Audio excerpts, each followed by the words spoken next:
തൃശ്ശൂർ വൃത്താന്തത്തിൻ്റെ ഇന്നത്തെ ഈ പരിപാടിയിലേക്ക് വളരെ ശ്രദ്ധേയരായ വ്യക്തിത്വങ്ങളെയാണ് പങ്കെടുപ്പിച്ചിട്ടുള്ളത്. തൃശ്ശൂർ ഇതിനെക്കുറിച്ച് പൂർണ്ണമായി പഠനം നടത്താനും അതിനെക്കുറിച്ച് പ്രത്യേകമായ തയ്യാറെടുപ്പുകൾ നടത്തുന്നതിനുമായി വൈവിധ്യമാർന്ന വിഷയങ്ങളുമായാണ് ഈ തൃശ്ശൂർ വൃത്താന്തം എന്ന ഈ വിഷയം നമ്മളിവിടെ ചർച്ച ചെയ്ത് അവലോകനം ചെയ്യുന്നത്. അതിന് മുൻപുള്ള ദിവസങ്ങളിൽ നിന്നെല്ലാം വ്യത്യസ്തമായി മുൻപൊന്നും പ്രതിപാദിക്കാത്ത വിഷയങ്ങളാണ് ഇന്ന് നമ്മുടെ ഈ തൃശ്ശൂർ വൃത്താന്തത്തിൽ നമ്മൾ എടുത്തിരിക്കുന്നത്. തൃശ്ശൂർ വൃത്താന്തത്തിനെ കുറിച്ച് തൃശ്ശൂരിലെ നിയമനിർമ്മാണം അല്ലെങ്കിൽ അത് ഏത് തരത്തിലായിരുന്നു നിയമവ്യവസ്ഥകൾ ഉണ്ടായിരുന്നത്, ശിക്ഷാ നടപടികൾ ഏതൊക്കെ രീതിയിലായിരുന്നു, രാജഭരണകാലത്തും അതിനുശേഷവും ഇതിനെക്കുറിച്ചൊന്നും തന്നെ നമ്മൾ വ്യക്തമായിട്ട് പഠനം നടത്തുകയോ അല്ലെങ്കിൽ അതിനെക്കുറിച്ച് വ്യക്തമായ രൂപരേഖ തയ്യാറാക്കുകയോ ഒന്നും തന്നെ നമ്മൾ ചെയ്തിട്ടില്ല. അപ്പൊ അത്തരത്തിലുള്ള ഒരു രൂപരേഖ തയ്യാറാക്കി ഇപ്പോൾ അഡ്വക്കേറ്റ് ശ്രീ രാജൻ ആ തരത്തിലുള്ള ഒരു പുസ്തകം തന്നെ എഴുതിയിരിക്കുകയാണ്. അപ്പൊ തീർച്ചയായിട്ടും ആ പുസ്തകത്തിനെ നമുക്ക് തൃശ്ശൂരിലുള്ള എല്ലാവർക്കും അതുപോലെ മറ്റുള്ളവർക്കും പരിചയപ്പെടുത്തുക എന്നതുകൂടി ഈ തൃശ്ശൂർ വൃത്താന്തം കൊണ്ട് വളരെ ഗുണകരമായി തീരുമെന്നാണ് ഞാൻ കരുതുന്നത്.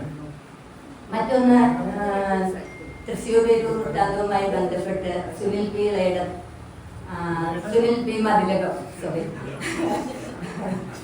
പി മതിലകം തയ്യാറാക്കിയ മതിലകം രേഖകളെ കുറിച്ചുള്ള പുസ്തകങ്ങൾ മതിലകത്തിന്റെ പഴയ കാലഘട്ടവും പുതിയ കാലഘട്ടവും ഉൾക്കൊള്ളിച്ചുകൊണ്ടുള്ള വളരെ വലിയ ഒരു പുസ്തകം തന്നെയാണ്. അതിനെക്കുറിച്ചാണ് പിന്നെ നമുക്ക് ഇവിടെ നിന്നത്തെ പ്രബന്ധമായിട്ട് അവതരിപ്പിക്കാനായിട്ട് അദ്ദേഹം വന്നിട്ടുള്ളത്. അതുപോലെ മറ്റൊന്ന് തൃശ്ശൂരിന്റെ ചുറ്റുവട്ടത്തിൽ പ്രധാനമായിട്ടും വിയ്യൂരിന്റെ പുരാവൃത്തമൊക്കെ രചിച്ച് അതിനെ അടിസ്ഥാനമാക്കി ഒരു പുസ്തകം കൂടെ പബ്ലിഷ് ചെയ്തിട്ടുള്ള, ഇപ്പൊ തൃശ്ശൂരിനെ കുറിച്ച് പഠനം നടത്തി അതിനെ പുസ്തക രൂപത്തിലാക്കാനായിട്ട് ശ്രമങ്ങൾ നടത്തിക്കൊണ്ടിരിക്കുന്ന സൈമൺ സാറാണ് മറ്റൊന്ന്. അപ്പൊ എന്ത് തന്നെയായാലും നമുക്ക് ഈ ഉച്ചയ്ക്ക് ഉറക്കം വരുന്ന സമയമാണെങ്കിൽ പോലും തൃശ്ശൂർ വൃത്താന്തം അതിൽ തൃശ്ശൂരിനെ കുറിച്ച് നമുക്ക് അറിയാത്ത പല കാര്യങ്ങളും ഉൾക്കൊള്ളിച്ച് അവരെല്ലാം തന്നെ സംസാരിക്കുമ്പോൾ ഇന്ന് ആർക്കും അങ്ങനെ ഉറക്കം വരില്ല, നമ്മളെല്ലാവരും വളരെ ഉത്സാഹത്തോടു കൂടി അത് കേട്ടിരിക്കും എന്ന് തന്നെയാണ് ഞാൻ ഉദ്ദേശിക്കുന്നത് അല്ലെങ്കിൽ ഞാൻ ഊഹിക്കുന്നത്. തൃശ്ശൂരിനെ കുറിച്ച് ചെറിയ തോതിലുള്ള പഠനങ്ങളും രേഖകൾ സൂക്ഷിക്കലും അല്ലെങ്കിൽ അതിനെക്കുറിച്ചുള്ള ഒരു പുസ്തകം തയ്യാറാക്കാനായിട്ട് ഞാനും ഒരു 3-4 വർഷമായിട്ട് അതിന്റെ ശ്രമം തന്നെ നടത്തിക്കൊണ്ടിരിക്കുന്നുണ്ട്. ഇപ്പൊ ഇവിടെ നമ്മൾ കഴിഞ്ഞ മുൻകാലങ്ങളിൽ നമ്മളിവിടെ അനാലിസിസ് നടത്തി, അതായത് തൃശ്ശൂരിനെ കുറിച്ച് അജിത് രാജാമാഷ് അതുപോലെ തന്നെ മുൻപ് പലരും ഇവിടെ തൃശ്ശൂരിനെ സംബന്ധിച്ചുള്ള കാര്യങ്ങൾ പലതും ഇവിടെ ചർച്ച ചെയ്യുകയും അതിനെക്കുറിച്ച് വിലയിരുത്തലും എല്ലാം ഉണ്ടായി. കുറെ ചരിത്ര വസ്തുതകൾ നമുക്ക് അന്ന് ലഭ്യമായി. അതിനുശേഷം പിന്നെ കൊടുങ്ങല്ലൂർ കളരി, തൃശ്ശൂരുമായി ബന്ധപ്പെട്ടിട്ടുള്ള കാര്യങ്ങൾ തന്നെ വരുന്നതാണ് കൊടുങ്ങല്ലൂർ കളരി. ആ കൊടുങ്ങല്ലൂർ കളരിയെ കുറിച്ചും നമ്മളിവിടെ കാര്യമായിട്ട് അന്ന് ചർച്ച നടത്തിയിരുന്നു. എന്ത് തന്നെയായാലും ഒരു ചരിത്രം എന്ന് പറയുമ്പോൾ അല്ലെങ്കിൽ ഒരു തൃശ്ശൂർ മുഴുവൻ കാര്യങ്ങൾ എന്ന് പറയുമ്പോൾ നമുക്കത് ഒരു സ്ഥലത്ത് മാത്രം അല്ലെങ്കിൽ ഒരു ഏരിയയിൽ മാത്രം നമുക്ക് ഒതുക്കി നിർത്താവുന്നതല്ല. ഇപ്പൊ ഗുരുവായൂരിന്റെ ചരിത്രം ഞാൻ എഴുതി കഴിഞ്ഞതിന് ശേഷം ഇവിടെ തൃശ്ശൂർ വൃത്താന്തം അവതരിപ്പിച്ചപ്പോൾ തൃശ്ശൂരും ഗുരുവായൂരുമായിട്ടുള്ള ബന്ധമാണ് നോക്കിയത്. അപ്പോൾ ഗുരുവായൂരുമായിട്ട് ബന്ധപ്പെട്ടിട്ട് തൃശ്ശൂരിന് എന്തൊക്കെ കാര്യങ്ങൾ സംഭവിച്ചിരിക്കുന്നു അതിനെ കുറിച്ചൊക്കെ നമ്മൾ അന്ന് വളരെ വിശദമായിട്ട് ചർച്ച ചെയ്യുകയുണ്ടായി. അതുപോലെ കേരള ചരിത്രത്തിന്റെ ഭാഗമായിട്ട് നമ്മൾ തൃശ്ശൂരിനെ, കൊച്ചി രാജ്യത്തിനെ എടുത്ത് നോക്കുകയാണെങ്കിൽ പല ഐതിഹ്യങ്ങളും കാര്യങ്ങളൊക്കെ നമ്മൾ കേട്ടിട്ടുണ്ട്. അതായത് കേരളോൽപ്പത്തി, കേരള ചരിത്രം, അങ്ങനെയുള്ള കാര്യങ്ങൾ, പരശുരാമൻ വഴുവറിഞ്ഞു നേടിയതാണെന്നൊക്കെ പറയുന്ന ഐതിഹ്യങ്ങളെ അതെല്ലാം അവിടെ തന്നെ നിൽക്കുന്നുണ്ട്. അതിനോടൊപ്പം തന്നെ നമ്മൾ മനസ്സിലാക്കേണ്ടത് ഈ ഉള്ളൂരിനെ പോലെയുള്ള മഹത് വ്യക്തികള് അതിനെ തള്ളിക്കളയുന്നതിന് പകരം നമ്മളുടെ ഭൂപ്രകൃതിയിൽ വന്നിട്ടുള്ള മാറ്റങ്ങൾ അല്ലെങ്കിൽ അങ്ങനെയുള്ള ചില കാലഘട്ടത്തിൽ വന്നിട്ടുള്ള വ്യതിയാനങ്ങൾ ഒരു പക്ഷേ അത്തരത്തിലുള്ള മാറ്റങ്ങൾക്ക് കേരളം എന്ന് പറയുന്ന ഒരു സ്ഥലത്തിന്റെ രൂപീകരണത്തിന് കാരണമായേക്കാം. അതാവാം ചിലപ്പോൾ കാരണം എന്ന് പറയുന്നുണ്ട്. പക്ഷെ നമുക്ക് വേണ്ട രീതിയിൽ പൂർണ്ണമായിട്ടുള്ള തെളിവുകൾ അതിനെക്കുറിച്ച് പറയുന്നില്ല. എന്നാൽ അതേസമയം കേരള ചരിത്രത്തിന്റെ ഭാഗമായിട്ട് നമ്മൾ തൃശ്ശൂരിന്റെ ചരിത്രം നോക്കുകയാണെങ്കിൽ പെരുമ്പടപ്പ് സ്വരൂപമായിരുന്നു നമുക്ക് തൃശ്ശൂര് ഏറ്റവും കാര്യമായിട്ട് ഭരണം നടത്തിയിരുന്ന വലിയ ഒരു കാലഘട്ടത്തിൽ ഇവിടുത്തെ തൃശ്ശൂര് ഭരണം നടത്തിയിരുന്നത് പെരുമ്പടപ്പ് സ്വരൂപമായിരുന്നു. അപ്പോൾ തൃശ്ശൂർ എന്ന് പറയുന്ന പുത്തേഴത്ത് രാമമേനോന്റെ പുസ്തകത്തിനെ അടിസ്ഥാനമാക്കിയിട്ടാണ് നമുക്ക് തൃശ്ശൂരിനെ കുറിച്ച് അടിസ്ഥാനപരമായിട്ടുള്ള രേഖകളെല്ലാം കിട്ടുന്നത്. ആ രേഖകൾ പ്രകാരം നമ്മൾ നോക്കുമ്പോൾ ഒരു കാലഘട്ടത്തിൽ ഉണ്ടായിരുന്ന തൃശ്ശൂരിനെ കുറിച്ച് മാത്രമേ നമുക്ക് കിട്ടുന്നുള്ളൂ. അതിനുശേഷം തൃശ്ശൂരിന് എന്ത് സംഭവിച്ചു, അല്ലെങ്കിൽ എന്തൊക്കെ മേഖലകളാണ് തൃശ്ശൂരിന് അഭിവൃദ്ധി ഉണ്ടായിട്ടുള്ളത്, അല്ലെങ്കിൽ ഏതൊക്കെ സംരംഭങ്ങളാണ് തൃശ്ശൂർ നേരിടേണ്ടി വന്നത്, ഇതിനെക്കുറിച്ച് ഒന്നും തന്നെ ആരും പറഞ്ഞിട്ടുണ്ടായിരുന്നില്ല. അപ്പൊ അതിനുശേഷം വന്നിട്ടുള്ള ചരിത്രകാരന്മാരെ, പ്രത്യേകിച്ച് ഡോക്ടർ വേണുഗോപാലിനെ പോലെയുള്ള വ്യക്തികള് സമ്പത്തും അധികാരവും തൃശ്ശൂരിലെ ക്ഷേത്ര കേന്ദ്രീകരണമായിട്ട് ഏത് രീതിയിൽ സംഭവിച്ചു എന്നുള്ളതിനെ കുറിച്ച് അദ്ദേഹം വളരെ കാര്യമായിട്ടുള്ള ഒരു പഠനം നടത്തിയിരുന്നു. അദ്ദേഹത്തിന്റെ തീസിസ് ഒരു പുസ്തകമായിട്ട് സബ്മിറ്റ് ചെയ്യുകയും ചെയ്തിട്ടുണ്ട്. അപ്പൊ അതിൽ വളരെ വിസ്തരിച്ച് പറയുന്നുണ്ട്. അതായത് കൊച്ചി രാജ്യത്തിന്റെ ചരിത്രം എന്ന് പറയുന്നത് നമ്മൾ നോക്കുന്നത് പ്രധാനമായിട്ട് 3 ക്ഷേത്രങ്ങളിലെ സമ്പത്തിനെ കേന്ദ്രീകരിച്ചാണെന്നാണ് പറയുന്നത്. അതായത് വടക്കുന്നാഥൻ, ഇരിങ്ങാലക്കുട, അതുപോലെ പെരുവനം. അദ്ദേഹം അതിലെത്തിച്ചേർന്നിട്ടുള്ള ഒരു നിഗമനം എന്ന് പറയുന്നത് തൃശ്ശൂരിന്റെ ഭൂപ്രദേശം എന്ന് പറയുന്നത് 4 പ്രധാന പ്രദേശങ്ങൾ ഉൾപ്പെട്ടതും അതേസമയം 42 ദേശങ്ങൾ ഉൾപ്പെട്ടിട്ടുള്ളതാണ് പെരുവനത്തിന്റെ ഗ്രാമം എന്നുമാണ് അദ്ദേഹം അതിൽ പറയുന്നത്. ഈ തൃശ്ശൂരിന്റെ 4 ദേശങ്ങൾ എന്ന് പറയുന്നത് കാൽനാട്ടുകര, അതാണ് ഇപ്പോഴത്തെ കാനാട്ടുകര എന്ന് പറയുന്നത്. അതുപോലെ അരനാട്ടുകര എന്നുള്ള പേരിൽ അറിയപ്പെടുന്നത്. പിന്നെ മുക്കാൽ നാട്ടുകര, അതായത് മുക്കാട്ടുകര എന്നുള്ള പേരില്, അതുപോലെ പുറനാട്ടുകര. അങ്ങനെ ഈ 4 ദേശങ്ങളാണ് തൃശ്ശൂരിന്റെ ബൗണ്ടറി ആയിട്ട് അല്ലെങ്കിൽ ഈ ദേശമായിട്ട് നമ്മളിവിടെ കണക്കാക്കിയിരുന്നു പറയുന്നത്. അപ്പൊ ഇത്തരത്തിലുള്ള അതിനുള്ളിൽ ഒതുങ്ങി നിന്നുകൊണ്ടുള്ള തൃശ്ശൂരിന്റെ അവലോകനമാണ് മുൻപത്തെ പുത്തേഴത്ത് രാമമേനോന്റെ തൃശ്ശൂരിനെ കുറിച്ചുള്ള പഠനത്തിൽ നമുക്ക് കാണാനായിട്ട് സാധിക്കുന്നത്. പിന്നെ തൃശ്ശൂരിനെ കുറിച്ച് ആർക്കിയോളജി, പുരാവസ്തു വകുപ്പുകാര്, അതുപോലെ തന്നെ മറ്റ് ഗവേഷണം നടത്തുന്ന വിദ്യാർത്ഥികള്, അങ്ങനെയുള്ള പലരും അവലോകനം നടത്തിയപ്പോൾ അല്ലെങ്കിൽ അതിനെക്കുറിച്ച് ഗവേഷണം നടത്തിയപ്പോഴാണ് തൃശ്ശിവപേരൂർ എന്നുള്ള പേര് എങ്ങനെ ഉണ്ടായി, അതായത് തിരുശിവപേരൂർ, ച എന്നുള്ളത് ശി ആയിട്ട് തിരുശിവപേരൂരായിട്ട് നമ്മൾ പറയുന്നു. അതായത് തമിഴ് വാക്കിനെ നമ്മൾ തിരുശിവപുരം അല്ലെങ്കിൽ തിരുശിവപേരൂർ എന്നായിട്ട് പറയുന്നു. പേരൂർ എന്ന് പറയുന്നത് വലിയ പ്രദേശം, പെരിയ ഊർ എന്നുള്ള അർത്ഥത്തിലാണ് നമുക്ക് ആ പേര് വന്നത്.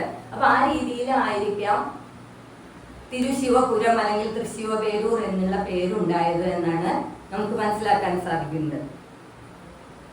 പിന്നെ തൃശ്ശൂരിലത്തെ പല ഊരുകള്, അതുപോലെ ചേരികള്, നമ്മളിപ്പോ കൂർക്കഞ്ചേരി എന്ന് പറയുന്ന സ്ഥലം, അതുപോലെ ചേറൂര്, വിയൂര്, ഇങ്ങനെയുള്ള സ്ഥലങ്ങളൊക്കെ പണ്ട് കാലത്തെ ആ ചേരികളായിട്ട് തിരിഞ്ഞത് അല്ലെങ്കിൽ കൂരുകളായിട്ട് തിരിച്ചിട്ടുള്ളതിന്റെ അടിസ്ഥാനത്തിലാണെന്നാണ് നമ്മളെത്തുന്ന നിഗമനം. അതായത് പണ്ടത്തെ ചേരിക്കല്ലുകൾ സ്ഥാപിച്ചിരുന്നു, പല ചേരികളായിട്ടായിരുന്നു അന്നത്തെ ഭരണ സമ്പ്രദായം ഉണ്ടായിരുന്നത് എന്ന് പറയുന്നുണ്ട്. അപ്പൊ അതിനെ അടിസ്ഥാനമാക്കിയിട്ടാണ് പിന്നീട് ആ പ്രദേശങ്ങൾക്ക് ആ പേര് ലഭിച്ചതായി പറയുന്നത്. പിന്നീട് അതുപോലെ ചേറൂര് എന്ന് പറയുന്നത്, അതായത് അതിൽ നിന്ന് പോന്നിട്ടുള്ള ഒരു ഊര്, ചേർന്ന് നിന്നിരുന്നത് വേർപെട്ടിട്ടുള്ള ആ ഊരിനെ ആയിട്ടാണ് ചേറൂർ എന്നുള്ള നാമം വന്നതെന്ന് പറയുന്നു. അപ്പൊ ആ രീതിയിലാണ് നമ്മൾക്ക് തൃശ്ശൂരിന്റെ പേരിനെ കുറിച്ച് പറയുമ്പോൾ നമുക്ക് അതിനെ കുറിച്ചുള്ള ധാരണകൾ കിട്ടുന്നത്. പിന്നെ തൃശ്ശൂരിനെ കുറിച്ച് നമ്മൾ പറയുമ്പോൾ എന്ത് തന്നെ ആയാലും നമുക്ക് വടക്കുന്നാഥനെ കുറിച്ച് പറയാതെ നിവൃത്തിയില്ല. അതായത് സമ്പത്തും അധികാരവും ക്ഷേത്രങ്ങളെ അടിസ്ഥാനമാക്കിയായിരുന്നു എന്ന് പറയുമ്പോൾ തീർച്ചയായിട്ടും തൃശ്ശൂരിന്റെ ഈ പേര് തന്നെ പണ്ടത്തെ വടക്കുന്നാഥ ക്ഷേത്രത്തിനെ ചുറ്റിപ്പറ്റിയുള്ള അല്ലെങ്കിൽ വടക്കുന്നാഥ ക്ഷേത്രത്തിനോട് അനുബന്ധമായി കിടക്കുന്ന പല രേഖകളുമാണ് നമുക്ക് കാണുന്നത്. അതായത് വടക്കുന്നാഥനെ കുറിച്ചുള്ള ഗവേഷണം നടത്തിയിട്ടുള്ളതില് അവിടെ പണ്ടത്തെ ജൈനരുടെ സാന്നിധ്യം, അതുപോലെ ബുദ്ധരുടെ സാന്നിധ്യം അല്ലെങ്കിൽ അവരുടെയൊക്കെ രീതികൾക്ക് നമുക്ക് വളരെ പ്രാബല്യം ഉണ്ടായിരുന്നതായി കാണാം. അതായത് അവിടുത്തെ ബുദ്ധ ക്ഷേത്രങ്ങൾക്കാണ് പൊതുവെ വലിയ വട്ടത്തിലുള്ള ശ്രീകോവിൽ ഉണ്ടാവുക. അതുപോലെ തന്നെ അതിന്റെ തൂണുകൾ അതൊക്കെ പണ്ടത്തെ ബുദ്ധക്ഷേത്രങ്ങളെ അടിസ്ഥാനമാക്കിയിട്ടുള്ള ഒരു കമ്പാരിസൺ നടത്തിയിട്ടാണ് അത്തരത്തിലുള്ള ഗവേഷണങ്ങൾ അന്ന് നടന്നിരുന്നത്.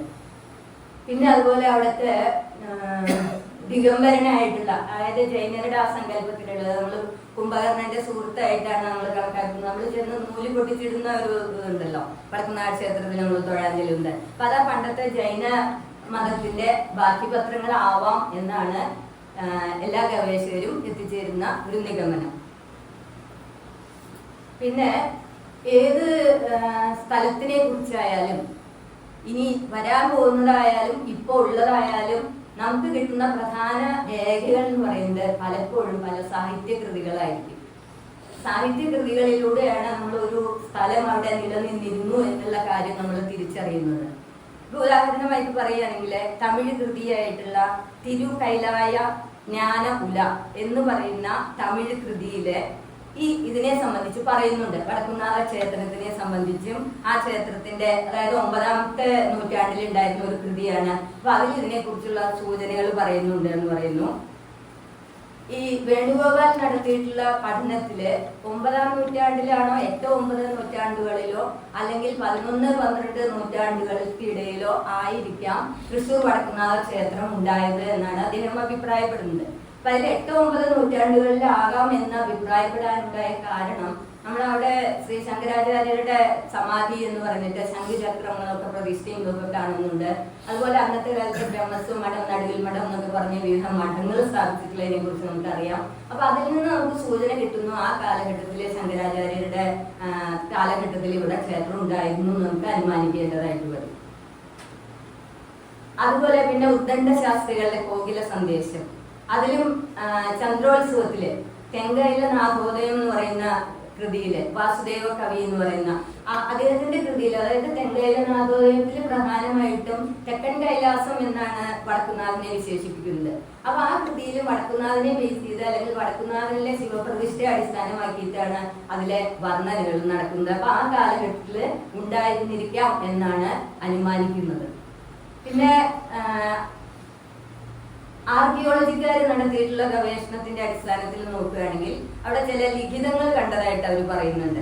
ആ ലിഖിത പ്രകാരം ക്ഷേത്ര നിർമ്മാണത്തിന് കല്ല് നൽകിയിട്ടുള്ള ഒരാളുടെ പേര് പറയുന്നുണ്ട്. അതായത് മുല്ലപ്പള്ളി വാസുദേവൻ എന്നാണ്. അത് തഞ്ചാവൂരിലെ മന്നാർകുടി ക്ഷേത്രമൊക്കെ പണിതിട്ടുള്ള ഒരാളാണെന്നാണ് പറയുന്നത്. അപ്പൊ ആ കാലഘട്ടത്തിൽ ഇതിന്റെയും പണി നടന്നിട്ടുണ്ടായിരിക്കാം എന്നാണ് നമ്മൾ അനുമാനിക്കുന്നത്. അപ്പോ പല കാലഘട്ടത്തിലായിരിക്കാം ഒരുപക്ഷെ വടക്കുന്നാഥന്റെ പൂർണ്ണമായിട്ടുള്ള നിർമ്മിതി ഉണ്ടായത് എങ്കിലും ഒരു പൊതുസ്മരണയ്ക്ക് ഒരു സാഹിത്യ രൂപം നൽകിയിട്ടാവാം ഈ പല കവികളും അവരുടെ കൃതികളില് ഈ വടക്കുന്നാഥനെ കുറിച്ച് പ്രതിപാദിച്ചത് എന്ന് നമുക്ക് ഊഹിക്കേണ്ടതായിട്ട് വരും. പിന്നെ നമ്മൾ നേരത്തെ പറഞ്ഞു, അതായത് കുത്തേഴ്ത്ത് രാമന്റെ കൃതിയില് പ്രധാനമായിട്ടും ഈ തൃശ്ശൂരിനെ 4 ഭാഗങ്ങളായിട്ട് കാൽനാട്ടുവര, ആട്ടിനാട്ടുവര എങ്ങനെയായിട്ട് പറഞ്ഞു എന്ന് പറയുമല്ലോ. പിന്നെ അന്നത്തെ കാലഘട്ടത്തിൽ എന്ന് പറയുന്നത് കൊച്ചി രാജാവിന് ക്ഷേത്രത്തിന്റെ മുകളിൽ അവകാശമൊന്നുമില്ല, അല്ലെങ്കിൽ അതിന്റെ പവേഴ്സ് മുഴുവൻ അല്ലെങ്കിൽ ഭരണം മുഴുവൻ നടത്തിയിരുന്നത് അന്നത്തെ നമ്പൂതിരി കുടുംബം, അതായത് യോഗാതിരിപ്പാടിമാരായിരുന്നു. ആ യോഗാതിരിപ്പാടിമാരെ തിരഞ്ഞെടുക്കുക എന്ന് പറയുന്നതും അത് വളരെ വലിയ ഒരു ചടങ്ങ് തന്നെ നടത്തിയിട്ടാണ് തിരഞ്ഞെടുക്കുന്നത്. അന്ന് ഈ യോഗാതിരിപ്പാടിമാരുടെ അവരോധ ചടങ്ങ് നടത്തുന്നതിന് ഇളയ രാജാവ്, അതായത് കൊച്ചി രാജ്യത്തിലെ ഇളയ തലമുറയിലത്തെ രാജാവ് വിയൂര് പാലമില്ലേ, വിയൂര് പാലം വരെ ചെന്ന് ആഴ്മഞ്ചേരി തമ്പ്രാക്കളെ സ്വീകരിക്കുന്നതായിട്ടൊക്കെ അതിൽ പറയുന്നുണ്ട്. കുത്തേഴ്ത്ത് രാമന്റെ പുസ്തകത്തിൽ അതിനെ കുറിച്ചൊക്കെ അവരോധ ചടങ്ങും അതിൽ ആരെല്ലാം പങ്കെടുക്കും, ആർക്കെല്ലാമാണ് പ്രാധാന്യം, അതിനെ കുറിച്ചൊക്കെ വളരെ വിസ്തരിച്ച് പറയുന്നുണ്ട്. പിന്നെ യോഗാതിരിപ്പാടിമാരുടെ ഭരണം അല്ലെങ്കിൽ ആ സമ്പത്ത് മുഴുവൻ കേന്ദ്രീകരിച്ചിട്ടുള്ള ഈ നമ്പൂതിരി കുടുംബങ്ങളെ അടിസ്ഥാനമാക്കിയിട്ടായിരുന്നു. അപ്പൊ ശക്തൻ തമ്പുരാൻ ഭരണം ഏറ്റെടുക്കുന്നതിന് മുമ്പ് തന്നെ അമ്മാവന്റെ കീഴിൽ തന്നെ 10-19 വർഷത്തോളം ഇളയ രാജാവായിട്ട് തന്നെ ഭരണം ആസ്വദിച്ചിട്ടുള്ള ആളാണ്. അപ്പൊ അദ്ദേഹത്തിന് മുഴുവൻ കാര്യങ്ങളും അറിയാവുന്നത് കൊണ്ട് കൊച്ചി രാജ്യത്തിനെ കൈക്കലാക്കുന്നതിന് വേണ്ട പരിശ്രമങ്ങൾ ചെയ്തത് വളരെ കാര്യമായിട്ട് ആദ്യം തന്നെ ചെയ്തത് യോഗാതിരിപ്പാടുമാരെ ഇവിടുന്ന് വടക്കുംനാഥ ക്ഷേത്രത്തിന്റെ അധികാരത്തിൽ നിന്ന് ഒഴിവാക്കുകയാണ് ചെയ്തത്. അതിന് പകരമായിട്ട് അത് രാജാവിന്റെ കീഴിൽ തന്നെ വടക്കുംനാഥന്റെ അതുപോലെ ക്ഷേത്രങ്ങളിലെ ഭരണം ഏറ്റെടുത്തു.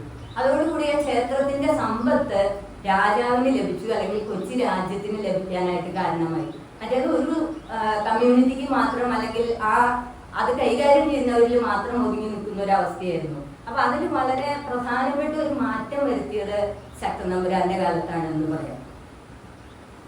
പിന്നെ മറ്റൊരു ലിഖിതം ഇവിടെ പറയുന്നത് ഏതാണെന്ന് വെച്ചാല്, നമ്മുടെ വടക്കുംനാഥന്റെ ഉള്ളിലെ ശങ്കരനാരായണ കോവിലിന്റെ മുന്നില് ഒരു ലിഖിതം പറയുന്നുണ്ട്. അതായത് പെൺകുലത്തിന്, ദേവദാസികൾക്ക് ഭൂമി തിരിച്ചെടുത്തു കൊടുക്കണം, അല്ലെങ്കിൽ അത് തിരിച്ചെടുത്തു കൊടുത്തില്ലെങ്കിൽ അത് തിരിച്ചു പിടിച്ചാൽ അത് ശിക്ഷാർഹമാണെന്ന് പറയുന്നുണ്ട്.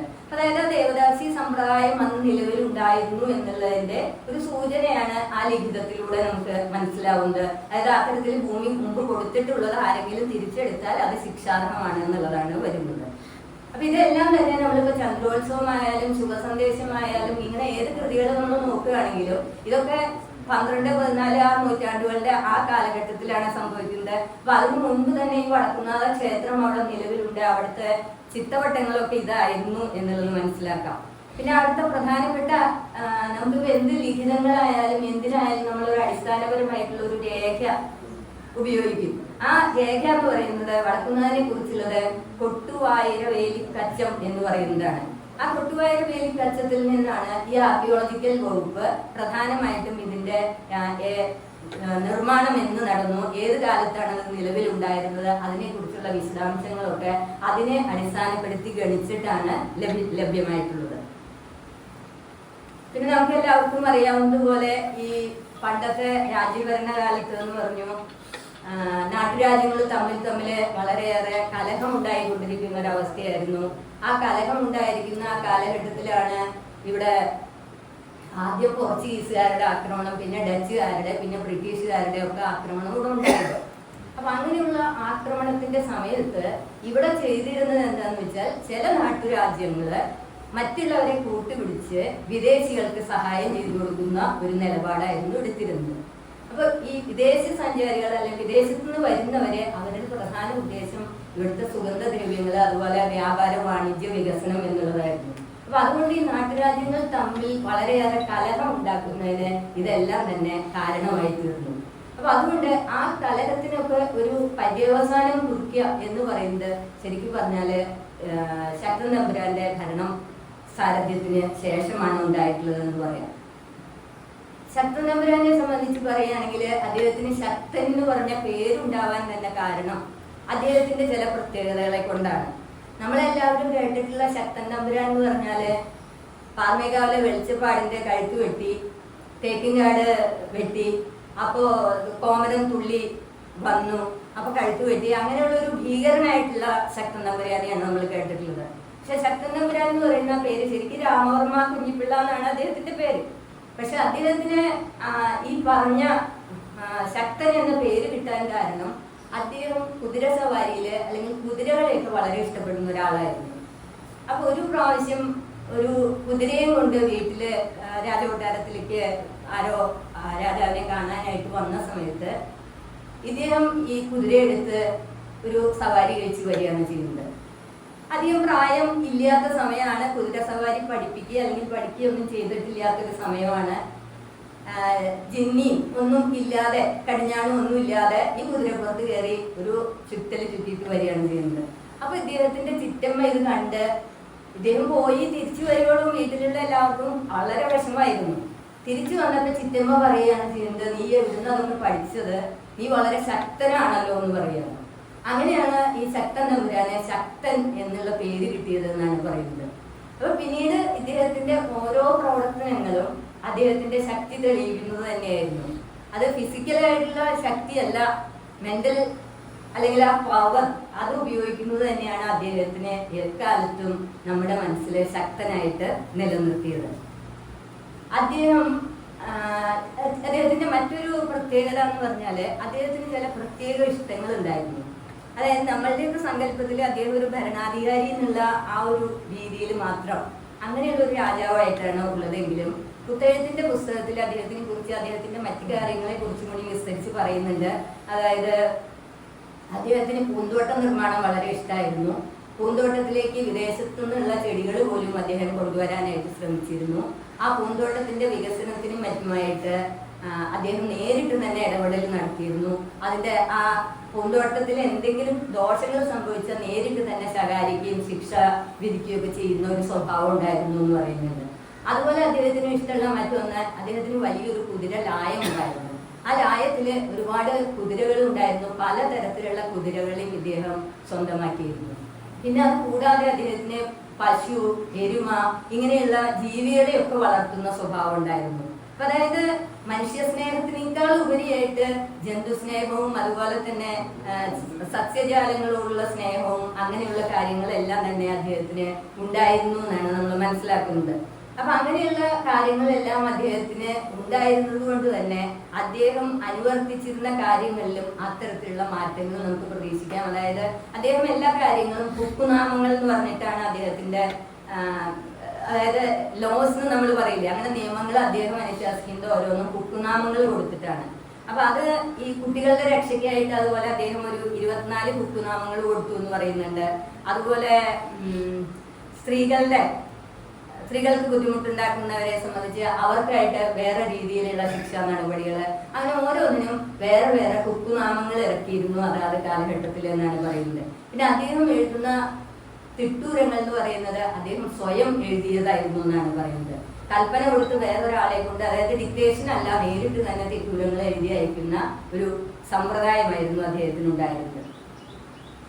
അപ്പൊ മൃഗപരിപാലനം, പൂന്തോട്ട നിർമ്മാണം, അതുപോലെ തന്നെ ജനങ്ങളുടെ പുരോഗമനം, അങ്ങനെയുള്ള എല്ലാ കാര്യത്തിലും അദ്ദേഹം വളരെ ശ്രദ്ധ പതിച്ചിരുന്നു എന്ന് പറയാം. ഇനി അദ്ദേഹത്തിന്റെ നീതിശാസ്ത്രത്തിനെ കുറിച്ച് പറയുകയാണെങ്കിൽ ഒരു അന്യായം തീർപ്പാക്കുന്നതിനായിട്ട് അദ്ദേഹം പറഞ്ഞിരുന്നത്, അതായത് നല്ല ബുദ്ധിയും ദൃഢതയുമുള്ള 4-8 പേരെ കൂടി എത്തിച്ച് അന്യായക്കാരന്റെയും ഉത്തരവാദികളുടെയും മൊഴികൾ കേട്ട് പോയമസ്ഥാനത്തിനും ബോധ്യപ്പെട്ടാൽ നിശ്ചയിക്കുന്ന ന്യായം പോലെ തീർപ്പാക്കുന്നതാണ്. ഇതായിരുന്നു അദ്ദേഹത്തിന്റെ ന്യായം, നീതിശാസ്ത്രത്തിൽ അദ്ദേഹം അനുവർത്തിച്ചിരുന്ന മാനദണ്ഡം എന്ന് പറയുന്നത്.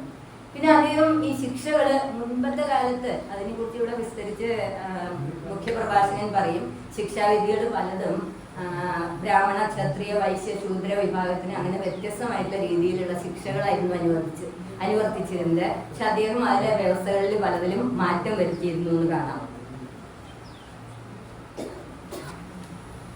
പിന്നെ മറ്റൊരു പ്രധാനപ്പെട്ട കാര്യം, അതായത് ബ്രിട്ടീഷുകാരുടെ ഭരണം വന്നതിന് ശേഷം ബ്രിട്ടീഷുകാരുമായിട്ട് എല്ലായ്പ്പോഴും സഖ്യം ചെയ്തു പോകാനായിട്ടായിരുന്നു ഇദ്ദേഹം തീരുമാനിച്ചിരുന്നത്.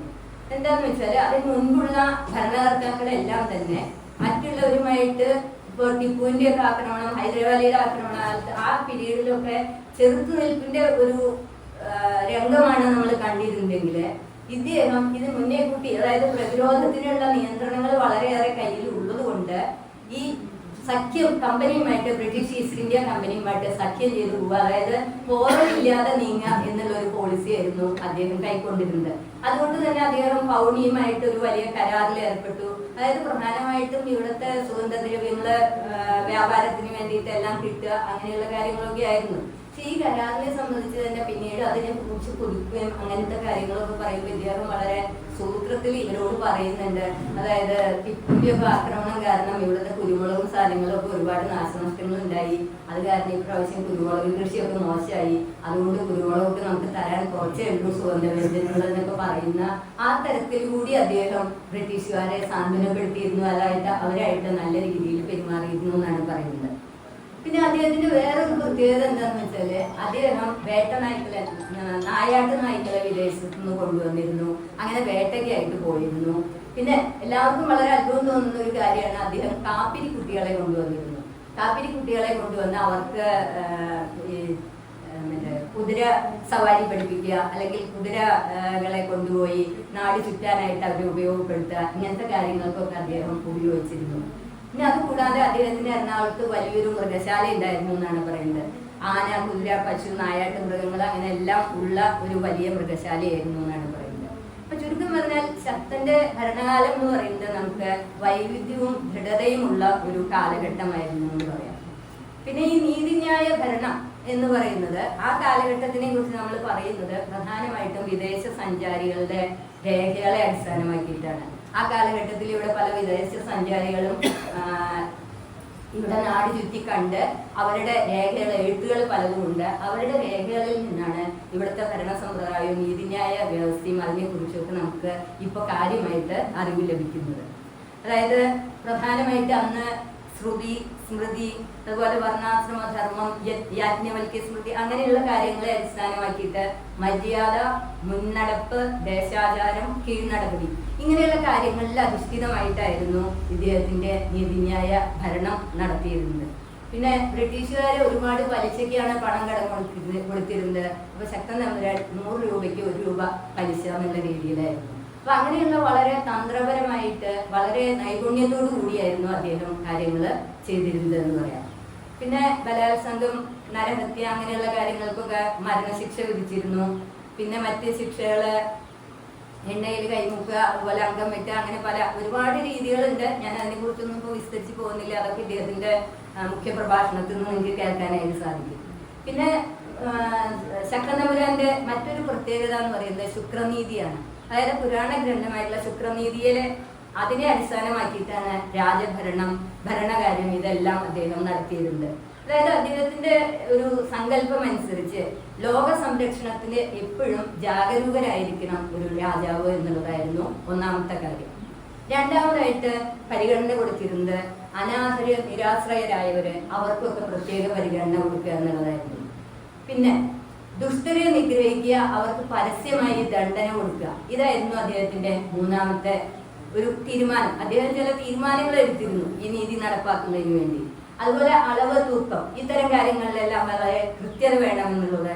കോഴ വാങ്ങാൻ പാടില്ല, അഥവാ കോഴ വാങ്ങിയാൽ അതിന് വളരെ കാര്യമായ ശിക്ഷ കൊടുക്കുക. അതുപോലെ പരുഷവാക്യം പറയരുത്.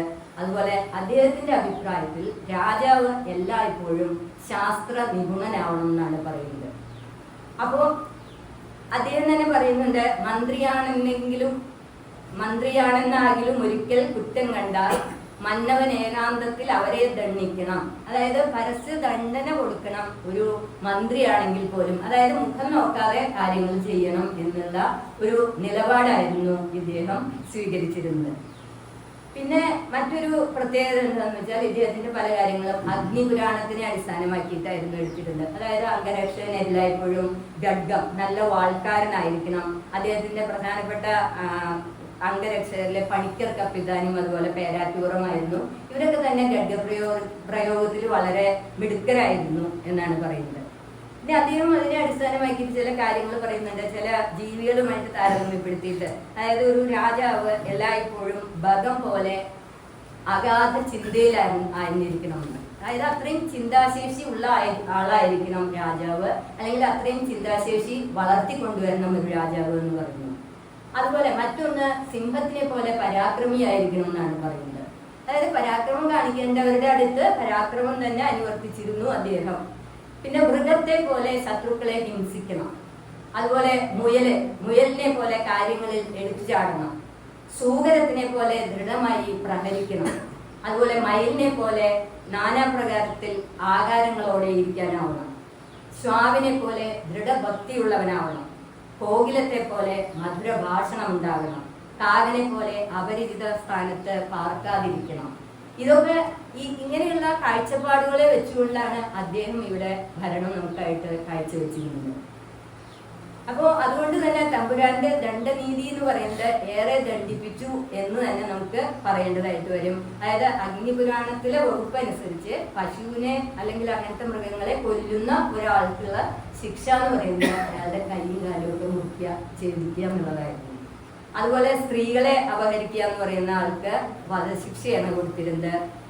അതുപോലെ പ്രജാരക്ഷകരായിട്ടുള്ളവര് ധനം അപഹരിച്ചാൽ ആ അപഹരിച്ചവരുടെ മുതല് രാജാവ് കണ്ടുകെട്ടും, രാജ്യഭ്രഷ്ടരാക്കും എന്നാണ് പറയുന്നത്. അതുപോലെ വേറൊരു രസകരമായ കാര്യം, ഇപ്പൊ ക്ഷേത്രത്തിലൊക്കെ മുറുക്കി തുപ്പുക അല്ലെങ്കിൽ വഴിയിൽ വിസർജിക്കുക, അങ്ങനെയൊക്കെ ചെയ്യുന്നവരെ ഉടനെ ആ സ്പോട്ടിൽ വെച്ച് തന്നെ അത് കോരിക്കളഞ്ഞ് അവിടെ മുഴുവൻ വൃത്തിയാക്കി പിഴയും കൂടി അടപ്പിച്ചിട്ടാണ് അവിടെ വിടുക. നമ്മളുടെ ഇന്നത്തെ കാലത്ത് നമ്മൾ മാലിന്യ റോഡിലേക്ക് വലിച്ചെറിയുന്നവരെ ഇവിടെ CCTV ഉണ്ട് പിടിക്കുന്നൊക്കെ പറഞ്ഞ് എഴുതി വെച്ചാലും നമുക്ക് ഇവിടെ പിഴ അടയ്ക്കാനോ അതിനെ വേണ്ട രീതിയിൽ കൊണ്ടു നടക്കാനോ ആയിട്ടോ സാധിക്കുന്നില്ല. പക്ഷെ ശക്തനമ്പുരാന്റെ കാലഘട്ടത്തിൽ അതിനൊക്കെ വളരെ പ്രാധാന്യം കൊടുത്തിരുന്നു എന്നാണ് പറയുന്നത്. പിന്നെ ഭാരത സംസ്കാരം കൗടില്യന്റെ അർത്ഥശാസ്ത്രത്തിനെ അധിഷ്ഠാനമാക്കി അല്ലെങ്കിൽ അതിനെ അധിഷ്ഠാനമായിട്ടായിരുന്നു ഇവിടെ അദ്ദേഹം നടത്തിയിരുന്നത്. അപ്പൊ ഇനി ശക്തനമ്പുരാനെ കുറിച്ച് ഞാനിവിടെ ശക്തനമ്പുരാനെ കുറിച്ച് ഇത്രയും പറയാൻ കാരണം എന്താണെന്ന് വെച്ചാല് നമ്മൾ തൃശ്ശൂർവേലൂർ വൃത്താന്തത്തിന്റെ പല അധ്യായങ്ങളും ഇവിടെ പറഞ്ഞാലും ശക്തൻ തമ്പുരാനെ കുറിച്ച് പ്രത്യേകിച്ച് ആരും ഒന്നും പറഞ്ഞിരുന്നില്ല. അദ്ദേഹത്തിന്റെ വ്യക്തിവിശേഷം അത് ആ വ്യക്തിവിശേഷത്തിന്റെ പ്രാധാന്യം കൊണ്ടാണല്ലോ അദ്ദേഹത്തിന്റെ ഭരണകാലം വളരെ സമ്പുഷ്ടമാവുന്നത്. അതുകൊണ്ടാണ് ഞാൻ ഇത്രയും കാര്യങ്ങൾ അദ്ദേഹത്തിനെ കുറിച്ച് പറഞ്ഞത്. പിന്നെ മതിലകത്തിനെ കുറിച്ച് പറയുകയാണെങ്കിൽ ഞാൻ ഇനി അധികം ദീർഘിക്കുന്നില്ല. എനിക്കിപ്പോ 20 മിനിറ്റാണ് സമയം തന്നിട്ടുള്ളത്. എന്നാൽ ഈ 2 കാര്യത്തിനെ കുറിച്ചും കൂടി ഞാനൊന്ന് പറഞ്ഞിട്ട് നിർത്താം. അതായത് മതിലകമാണ് പിന്നത്തെ അടുത്ത ആള് പ്രഭാഷകനോട് പറയുന്നത്. ഈ മതിലകവും തൃശ്ശൂരും തമ്മിൽ ഇതുപോലെ ബന്ധമുണ്ട്. നമ്മൾ കഴിഞ്ഞ പ്രാവശ്യത്തെ ഗുരുവായൂരിനെ കുറിച്ചുള്ള ഡിസ്കഷനിൽ ഇവിടെ പറഞ്ഞതാണ്. അതായത് തൃക്കണ മതിലകത്തു നിന്നുള്ള നമ്പൂതിരിമാര് അവിടെ നാശനഷ്ടങ്ങൾ ഉണ്ടായപ്പോ വെറിലാശ്ശേരി ഭട്ടതിരിയും സംഘവും ഇങ്ങോട്ട് പോന്ന് ഇവിടെ ഭക്തപ്രിയം ക്ഷേത്രത്തിലെ അഭയം നേടിയെന്നും അതുപോലെ അന്നത്തെ അവിടെ ഉണ്ടായിരുന്ന ഋഗ്വേദ പാഠശാല ഇവിടെ കൊണ്ടുവന്ന് മാറ്റി ഇവിടുത്തെ ബ്രഹ്മസ്വ മഠത്തിലെ ഇവിടുത്തെ ആ പാഠശാല തുടരുകയാണ് ചെയ്തത് എന്ന് പറഞ്ഞു. അപ്പൊ മതിലകവുമായിട്ട് തൃശ്ശൂരിന്റെ ബന്ധത്തിനെ കുറിച്ച് നമ്മൾ അത് അന്നൊരു സൂചന കൊടുത്തിരുന്നു. ഇനി അതിനെ കുറിച്ച് വളരെ വിശദമായിട്ട് ഇവിടെ ഇദ്ദേഹം സുനില് അവതരിപ്പിക്കും. ഇനി പിന്നെ അതുപോലെ എനിക്ക് തൃശ്ശൂരുമായിട്ടുള്ള ഒരു ബന്ധം പിടികിട്ടിയത് ഇവിടുത്തെ അപ്പനമ്പുരാന്റെ ആ റോഡിനെ സംബന്ധിച്ച് പറഞ്ഞപ്പോഴാണ്. അതാണ് പിന്നെ പറഞ്ഞിട്ടുള്ളത്. പിന്നെ മൂന്നാമത്തെ ആള് അതായത് സൈമൺ സാർ അദ്ദേഹം അവതരിപ്പിക്കുന്നത് വിയൂരിനെ കുറിച്ചുള്ള വൃത്താന്തവും അല്ലെങ്കിൽ പരിസരത്തെ പ്രദേശങ്ങളെ കുറിച്ചാണ്. തീർച്ചയായിട്ടും വിയൂരിനെ കുറിച്ച് അല്ലെങ്കിൽ പരിസരത്തെ പ്രദേശങ്ങൾക്ക് വളരെ പ്രാധാന്യമുണ്ട്. എന്താന്ന് വെച്ചാൽ രാമവർമ്മ രാജാവിന്റെ കാലത്ത് കൊടുത്തിട്ടുള്ള സ്ഥലങ്ങളിലാണ് ഇന്ന് നമ്മുടെ എഞ്ചിനീയറിംഗ് കോളേജും ജയിലും ആകാശവാണിയും അതുപോലെ പോലീസ് അക്കാദമിയും ഇങ്ങനെയുള്ള പല പല സ്ഥലങ്ങളും നിലനിൽക്കുന്നത്. അപ്പൊ അതുകൊണ്ട് തീർച്ചയായിട്ടും ഇവിടുത്തെ ചുറ്റുവട്ടം എന്ന് പറയുന്നത് വളരെ പ്രാധാന്യം അർഹിക്കുന്നതാണ്. എല്ലാവർക്കും നന്ദി, നമസ്കാരം. ഇനി ബാക്കിയുള്ളവരുടെ പ്രഭാഷണം